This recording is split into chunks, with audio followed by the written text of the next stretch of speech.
بەناوی خۆی بەخشندەی میهرەبان بەڕێزان و خۆشەویستانی بەرنامەی بەخشین سەلام و ڕەحمەتی خی گەورەتان لەسەر بێت. لە درێژەی کار و چالاکیەکانی دەستگای خێرخوازی بەخشین لە مانجی ڕەمەزاندا ئێمە لە قەزای مەخمورین بۆ دابشکردنی 100 سەبەتەی خۆراک بەسەر کەسانی کەم دەرامەت و هەژار. بۆیە لەو راپۆرتەدا لەگەڵمان بن بۆ چۆنیەتی دابشکردنی ئەو سەبەتە خۆراکانە بەسەر ئەو کەسانەی کە پێشتر ناویان تۆمارکراوە لە قەزای مەخمور.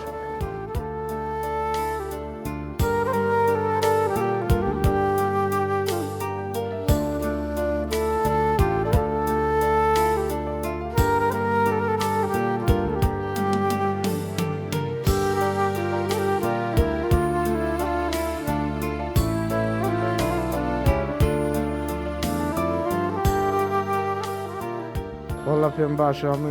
یارمەتی فەقیران بدەن با خێریان بنووسی زەرحەفنە مردیان وڵا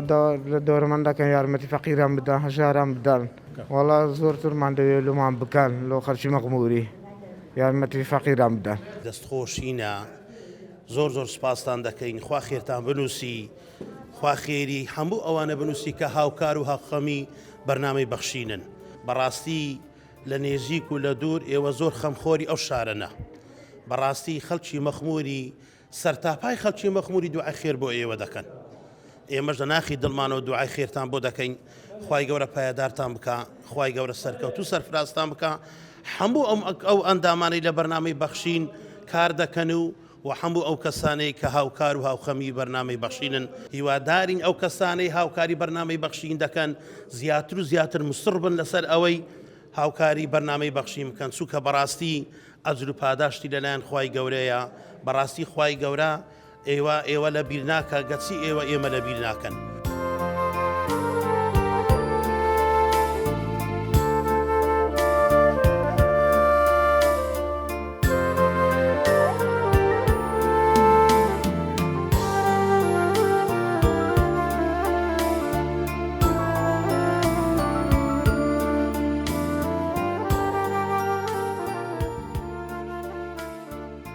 هەموو سارێک پێ هەردەستن بە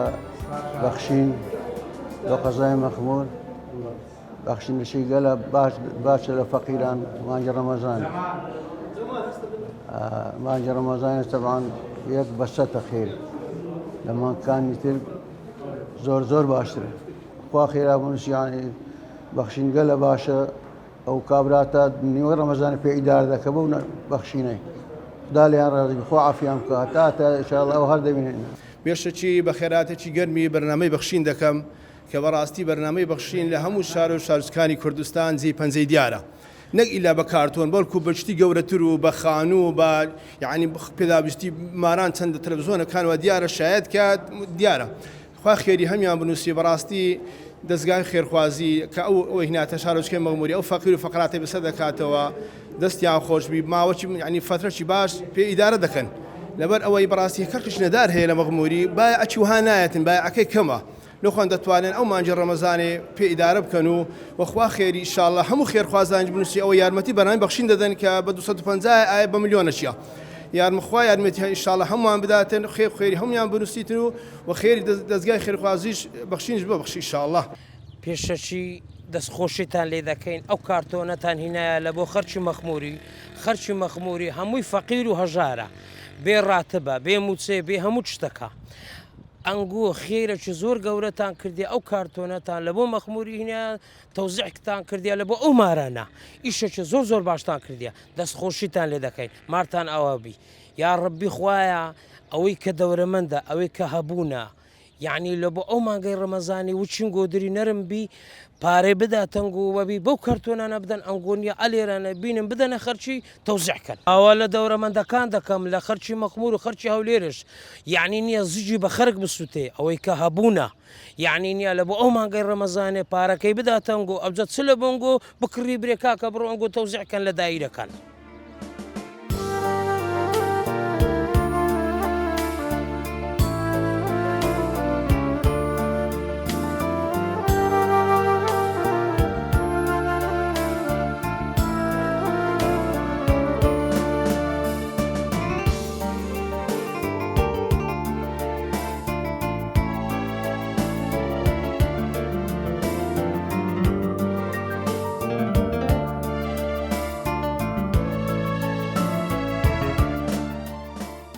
وا دیارە بەرنامەی بەخشین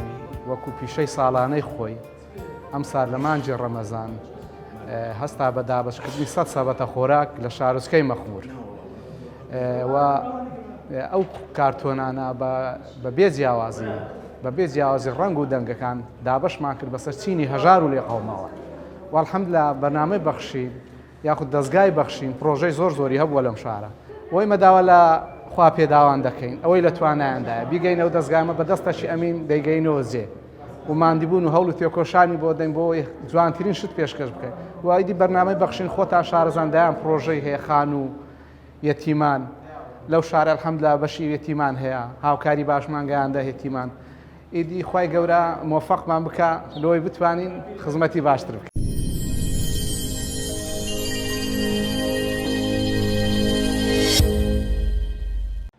بەڵێ بەڕێزان و خۆشەویستانی بەرنامەی بەخشین ئەوەی بینیتان بە پایان هاتن و دابشکردنی ئەو 100 سەبەتە خۆراکە بوو کەوا لە ڕێگای دەستگای خێرخوازی بەخشینەوە گەیاندرا بۆ نووسینگەی بەخشین لە قەزای مەخموور. ئەوەی ئێمە بۆمان دەرکەوت خەڵکانێکی زۆر زیاتر و زۆرتر پێویستیان بە هاوکاری و بە یارمەتی هەیە بە تایبەتی لە نێومانجی ڕەمەزاندا بۆیە ئێوەی خواپێدا و ئێوەی دەوڵەمەند و ئێوەی خواناس و دەستکراوە هیمەتی زیاتر ئەسپی باشتر تاو بدەن بۆ ئەوەی کەوا هاوکاریەکانتان بگەینن بە دەستگای بەخشین بۆ ئەوەی دەستگای بەخشینیش ئەو هاوکاریانە بگەینێتن بە کەسانی هەژار و کەم دەرامەت و خاوەن پێداویستی تایبەت و نەخۆشە درێژخایەنەکان بۆیە لەگەڵمان بن لە بەرنامەی بەخشین و تا ئێوەش بەردەوام بن لەگەڵمان دەستگای بەخشینیش بەردەوام دەبێت ببەخشن تاوەکو بەخشین بەردەوام بێت.